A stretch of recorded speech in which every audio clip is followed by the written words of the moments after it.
Mesdames et messieurs, nous sommes ce vendredi 19 août 2022. Bonjour à tous et bienvenue à la une des journaux. Comme à l'accoutumée, il faut dire que le calendrier des faisans aujourd'hui annonce une journée favorable. C'est placé sous le signe de Beau. C'est le marché de Diagan qui s'anime aujourd'hui dans le département de l'Ouémé. Pour les autres détails afférents au calendrier des faisans, si le tableau du bol affiché, nous allons donc revenir sur cela avec vous. Pour l'instant, on va d'abord penser à la une des journaux. Que nous dit la presse ce matin? La réponse à cette interrogation, c'est à travers cette présentation Matin libre, vie des partis politiques. Joseph Diogbenou en mission de déstabilisation s'interroge le journal qui donne de plus en détails en sa page 12 dans sa livraison de ce jour. Après sa démission de RE, Azanaï garde-t-il rancune à Mitokwe? Une deuxième interrogation qui se lit en deuxième grand titre du journal Le Matin libre dans sa livraison de ce jour. Daibi Info va s'installer. Daibi Info qui écrit quoi au sujet du divorce de l'IDBN avec le bloc républicain? Les gens sont venus nous distraire. D'ici Eugène Dosoumou, SAP du bloc républicain a mis le journal. Mais qu'est-ce qui fait de cela au quotidien? Il faut donc aller en page 1, voilà, pour avoir les informations. Sécurité nationale, 12 204 nouvelles recrues en formation à Bemberek et a mis le journal à sa une, voilà.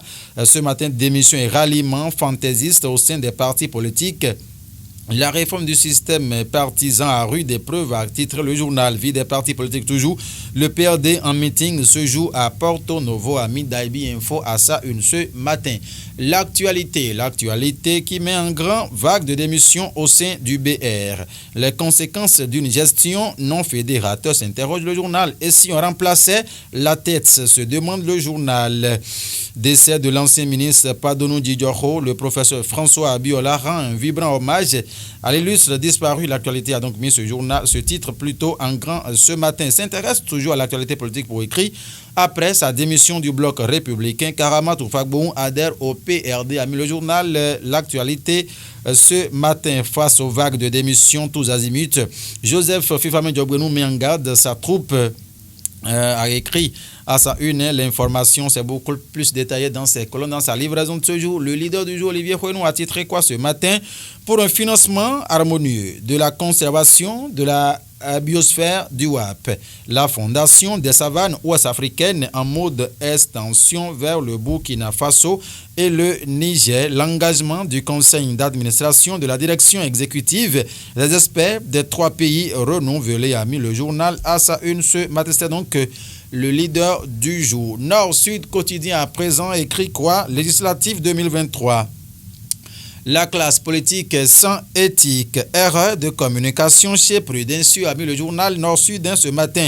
UEMOA, ça c'est en fausse manchette du quotidien Nord-Sud. Les banques ont engagé 800 milliards en 2021. De quoi parle l'auteur? Il faut donc vous procurer du journal Nord-Sud pour en savoir davantage. L'affiche du jour va prendre place pour écrire quoi? Projet de fusion UP-PRD.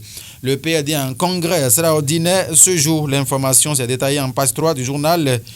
Affiche du jour dans sa livraison de ce jour, Assemblée nationale. Le député français Mohamed Lakla au cabinet du président Vlavonou a mis le quotidien à l'oreillette droite ce matin.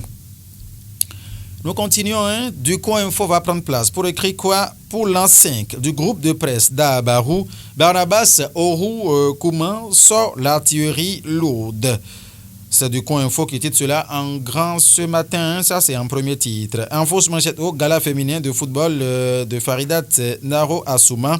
Le top donné ce vendredi à Aborossi au programme UP, ES Elite, AG et Leader. Bon, Galaxy, c'est donc les équipes qui vont s'affronter. En page 3 du coin info a donné de plus amples détails sur ce titre.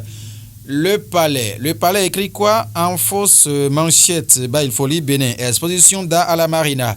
Augustin Sodinou fait voir les trésors royaux aux femmes d'Avrancourt, a mis le journal Le Palais. Et à l'oreillette, ma chronique, fusion PRD-UP, ce que je pense. Alors, il faut donc que vous procurez du journal Le Palais et allez donc en page 9, beaucoup plus précis, pour avoir les détails. L'Audace Info va s'afficher pour écrire que ça cesse les procès d'intention contre les sommités du bureau exécutif du parti Maïs Nourricier. L'UDBN n'a jamais déchiré son récépissé. Aïe aïe aïe. L'information, c'est détaillé en page 2, l'Audace Info a donc mis cela en fausse manchette. Oh, retrouvons ce titre.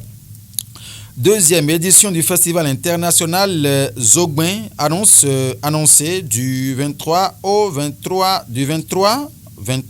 25 septembre, voilà, 2020 à Huawei. Jotin a mis le journal. Bon, l'information, ça c'est une communication. L'information, c'est à retrouver dans les colonnes du journal. Quel journal déjà j'ai lu en dernier, mesdames et messieurs, c'est donc Audace Info. L'Audace Info a bouclé la boucle ce matin. Mesdames et messieurs, Félicien Bonon l'a réalisé. La complicité de Constantin et de Prunel à l'édition de faciliter la bonne marche des choses ici ce matin. Mais avant de prendre congé de vous, je vais vous rappeler ce rendez-vous de Béatrice Atikpa et Poustoviesi qui donc à l'occasion de l'anniversaire, de la célébration de l'anniversaire de décès de son papa, vous convie à une réception demain à Balé-la-Main, maison Atikpa. À partir de 13h, prenez donc le rendez-vous à Béatrice Atikpa. Je vous rappelle donc ce rendez-vous à travers TPC Plus TV ce matin. Mesdames et messieurs, merci de nous avoir suivis. Très bonne journée à tout un chacun de vous. Prenez du plaisir. Les week-ends s'annoncent doucement dans toutes vos initiatives.